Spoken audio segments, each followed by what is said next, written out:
Pues primero, como mencionas, hay que recordar que en el TEMEC era justamente el presidente Trump quien quería firmarlo exclusivamente con México. Hace unos días estuvimos con el secretario de Hacienda y probablemente ustedes nos lo puedan confirmar. Incluso el primer tratado de libre comercio al principio estaba planteado exclusivamente entre México y Estados Unidos y después entró Canadá. Entonces, quien ha abogado porque esté en los tres países es justamente México y en particular el presidente Andrés Manuel López Obrador, que tuvo conversaciones personales incluso con Trudeau para que no se preocupara porque México iba a abogar porque Canadá estuviera. Ahora, nosotros no aceptamos esta visión de que México es menos. Lo hemos dicho siempre. Nosotros somos un país grandioso que compite con otras economías, que somos una potencia cultural y que frente a nuestros socios comerciales, particularmente Estados Unidos y Canadá, nos vemos como iguales. Canadá nos necesita, porque así como presentó hoy Marcelo, los impactos que puede tener en Estados Unidos el subirle aranceles a México, también tiene impactos en Canadá. Entonces, nosotros tenemos un plan y yo estoy convencida que va a permanecer el tratado. Va a permanecer el tratado. Nos ayuda a las tres economías y eso lo saben los tres países, sus empresarios, sus empresarias y sus gobiernos. ¿Tendría contemplado alguna llamada o encuentro con Donald Trump próximamente? Está ya en contacto el canciller, el secretario de Relaciones Exteriores, Juan Ramón de la Fuente, con el equipo del presidente Trump. Y la idea es que en estos días, bueno, viene el Día de Gracias, el Thanksgiving en Estados Unidos, pero bueno, que en estos días podamos comunicarnos para lo que planteó en la carta, que un equipo Se encuentre. de nosotros y un equipo de él se puedan encontrar y hablar de todos los temas, hablar de migración, hablar del tema de la violencia, hablar del tráfico de armas hacia México, hablar de todos los temas y también pues de este comunicado que hicimos público el día de ayer y del comunicado que él hizo. Por último, presidente. Presentarles cuál sería el impacto.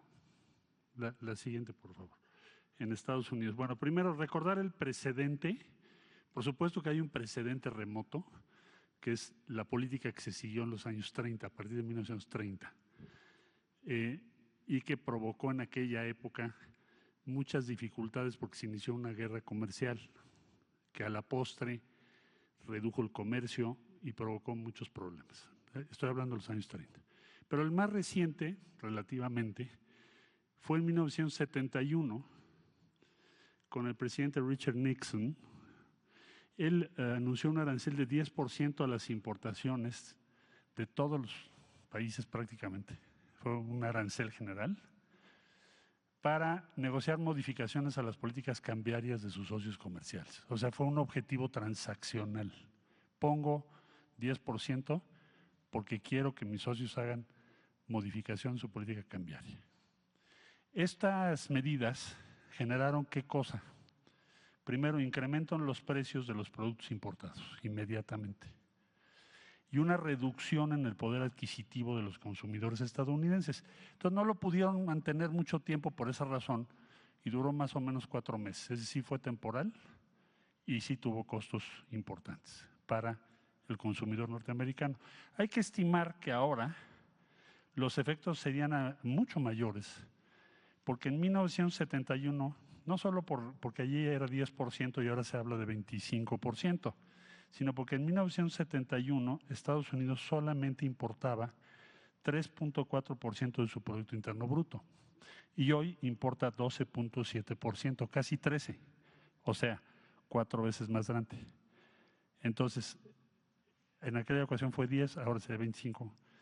Y además de eso, de esa diferencia muy grande, más del doble, las importaciones han crecido 4 veces, entonces el impacto sería 4 veces mayor, más el doble. La siguiente, por favor. Ahora, ¿a quién afectan estas medidas? Porque hablamos de países, pero sí que empresas.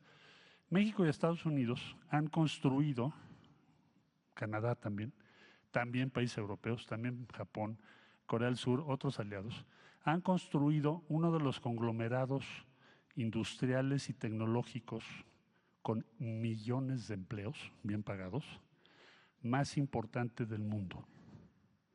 Entonces, el primer impacto que tiene una tarifa, que es un impuesto, pensémoslo como impuesto, un arancel es un impuesto, va a ser el impacto a las principales empresas de los Estados Unidos en México, particularmente en la industria automotriz.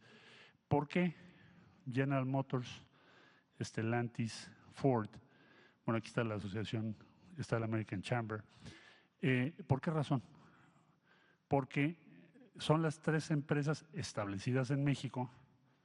Por cierto, recordar que la primera planta de Chrysler se fundó hace 80 años en México.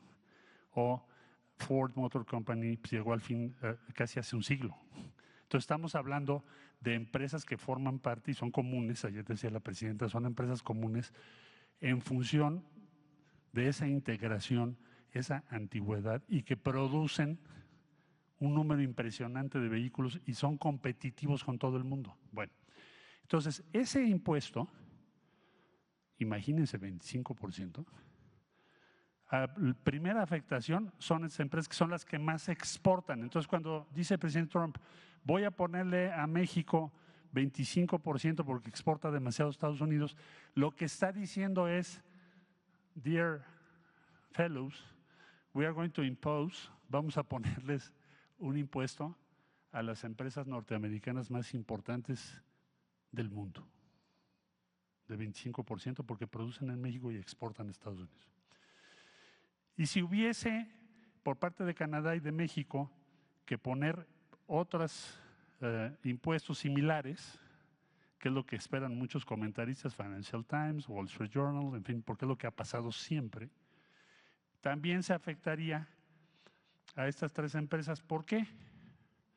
Porque son las que más exportan a México partes automotrices. Estamos muy integrados, traemos unas cosas de Estados Unidos, otras las producimos aquí, las integramos y ustedes lo ven como un producto final. Entonces, es un impuesto que afecta primordialmente a este complejo industrial y tecnológico cuyos principales exponentes son estos 3 grandes grupos de los propios Estados Unidos. La siguiente, por favor. O sea, es un tiro en el pie. Los impuestos, digo impuestos, ya expliqué, porque un arancel es un impuesto. Los impuestos propuestos, o sea, el 25%, tendrán un impacto directo en las empresas, porque equivale a duplicar el impuesto sobre utilidades. ¿Cuál es el impuesto sobre las utilidades en Estados Unidos? Para Ford, General Motors, Stellantis y otras empresas. Imagínense todas las de autopartes, ya no les puse toda la lista porque no me cabe aquí. Son millones de empleos en Estados Unidos. Entonces, pagan, ahorita esta es su estructura. El producto, de este producto, el 21% lo pagan en utilidades, impuestos. De repente le pones 25%. Entonces el impacto sobre las empresas es enorme. Más o menos pensamos que al final estos impuestos van a afectar al consumidor en los Estados Unidos, pero también a las empresas, y se perderían alrededor de 400,000 empleos. ¿Esto de dónde sacamos la cifra? Pues en los Estados Unidos, 400,000 empleos en Estados Unidos.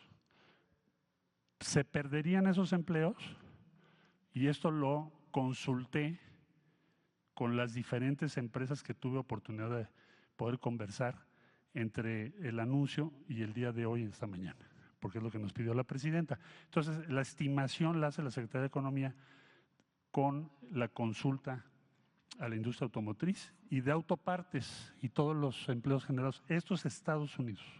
Entonces, se le coloca 25% de impuesto a las empresas que ya describí, principalmente, aunque hay muchas otras, pero principalmente a esas, y puede afectar a 400,000 empleos en los Estados Unidos. Ese es el que nos pidió la presidenta. El comercio intrarregional entre México, Estados Unidos y Canadá, de enero a septiembre de este año, es de 1,776.5 billones de dólares. Más o menos para darnos una idea, es 1/3 del Producto Interno Bruto Mundial lo que genera nuestra región. Entonces, en la mesa hay como dos alternativas. Nos podemos fragmentar y dividir con acusaciones y tarifas. Podemos hacer eso, si queremos, porque si nos ponen una tarifa, nosotros ponemos otra, y Canadá pone otra, pues va a ser una división de no nunca acabar. O construimos juntos una región fuerte, competitiva y preparada para liderar el futuro y competir con otras regiones. México, por supuesto, y nos pidió ya la presidenta que trabajemos eso, y vamos a trabajar con todos ustedes, es crear una región más fuerte y no un conflicto y una división. La que sigue, por favor. Entonces, ¿qué es la propuesta que México va a preparar para esto? Bueno, primero tener estabilidad regional. Hay que cooperar en seguridad, en migración, en gobernanza, en muchos temas. Estabilidad regional. Segundo, prosperidad compartida. Esto nos ha subrayado la presidenta Claudia Sheinbaum, que debe ser el objetivo de los 3 países, lograr esto. Todo lo que vaya contra la prosperidad compartida no funciona. Todo lo que sean impuestos innecesarios, encarecer productos, dificultar producción, va en contra de la prosperidad compartida que queremos. Aumentar la competitividad global. Bueno, que las tarifas nos fragmentan, dificultan la tarea de las industrias, hacen que se pierdan empleos, se pierde la competitividad y se afecta tanto a Estados Unidos en primerísimo lugar, pero también a los demás, a México y a otros socios. Entonces, debemos, ¿qué hacer? Pues optimizar las cadenas regionales de suministro, mantener costos bajos, garantizar que nuestros productos lideren los mercados globales y trabajar en equipo, no dividirnos. Esto tiene muchas simpatías en México, en Estados Unidos y también en Canadá. Y pensamos que es una ruta adecuada, inteligente para la circunstancia que está viviendo el mundo. Muchas personas me han llamado del anuncio para acá, presidenta, para mostrar su disposición, desde luego toda la industria automotriz, pero no solo la industria automotriz, la aeronáutica, la producción agropecuaria, bueno, todas las ramas financieras para apoyar la propuesta de México. Tiene un apoyo impresionante, muy amplio en los Estados Unidos y en todo el mundo. Entonces, presidenta, estamos ya trabajando en esto, en la línea que usted nos dio, y también estamos acelerando las conversaciones con la Unión Europea para terminar la modernización del acuerdo con la Unión Europea y acelerar los acuerdos con países como Brasil en Latinoamérica y otras instrucciones que nos ha dado la presidenta Sheinbaum. Ahora, ¿en qué consiste el Plan México? Entre otras cosas, en fortalecer lo que fabricamos aquí. Incluso mucho de lo que importamos de países asiáticos, particularmente de China, nosotros queremos que se fabrique en México. No es de un año, no, pero sí es un plan en donde queremos fortalecer nuestras cadenas productivas y también el comercio con otros países. ¿Cuáles privilegiamos? Pues donde tenemos tratado de libre comercio. Y después de eso, pues también hay espacio para el comercio con otros países. Pero así está establecido no solamente por nosotros, sino por las organizaciones internacionales a las que pertenecemos. Pero la economía mexicana sí estaría preparada para una baja de participación de su principal socio comercial. Es que no creemos que la vaya a haber. No sé cuáles sean las consideraciones de Moody's, pero no coincidimos. Porque eso ocurriría si nosotros nos cruzamos de brazos y esperamos a que la economía crezca solita, a que solos aumenten los salarios, a que haya bienestar en México, y no. El presupuesto de egresos de la Federación tiene, digamos, 3 ejes fundamentales, o 4. Uno, cumplir con todos los compromisos que tiene México de deuda, que entonces se cumple con todo ello. 2, todos los programas de bienestar están garantizados y eso permite que haya recursos en el mercado interno. Estamos hablando de 800,000 millones de pesos para el año que entra. Entonces, tiene garantizada la inversión pública en carreteras, en agua, en trenes y en otros sectores donde va a haber inversión pública que está vinculada con este plan. Y además, potenciar toda la inversión pública que existe. Es decir, estamos haciendo un plan maestro con cada estado de la República. De tal manera que, digamos, yo estoy creo que llevo 19 estados, en donde me siento con las y los gobernadores y decimos, a ver, ¿cuáles son tus prioridades? Pues es la carretera 57 en Coahuila. Ah, bueno, ¿cuánto le vas a poner tú? ¿Cuánto le voy a poner yo? Se pueden utilizar esquemas de participación privada que no son APPs ni concesiones, sino esquemas nuevos que estamos desarrollando, sí o no. Agua. No hay agua en estas localidades de Oaxaca, solamente en la cabecera municipal. Bueno, ¿cuánto le va a poner el municipio? Por poco que sea su recurso. ¿Cuánto le va a poner el gobierno del estado? ¿Cuánto le va a poner el gobierno federal? Entonces, eso evita que se dispersen los recursos que tenemos desde el sector público. Y al mismo tiempo, pues un plan para la inversión privada. Entonces, por eso no coinciden nuestras estimaciones, porque ellos tienen modelos que además ahora le ponen, bueno, y si hay aranceles, pues va a impactar el crecimiento económico, pues, y así los desarrollan. Nosotros no, nosotros somos proactivos. Es decir, queremos que haya crecimiento económico, queremos que haya distribución, queremos que haya buenos salarios, ¿qué vamos a hacer? Entonces es un plan distinto y cuando vean que da resultados, por eso digo que no es solo un consejo empresarial más, sino es un consejo que va a estar activo en el vínculo del sector privado con el sector público, desarrollando todo aquello en lo que coincidimos. Entonces, ¿proactivo para qué? Pues para que haya desarrollo en el país. Y si se llega a ver, por ejemplo, como ellos mencionan, afectaciones a las remesas.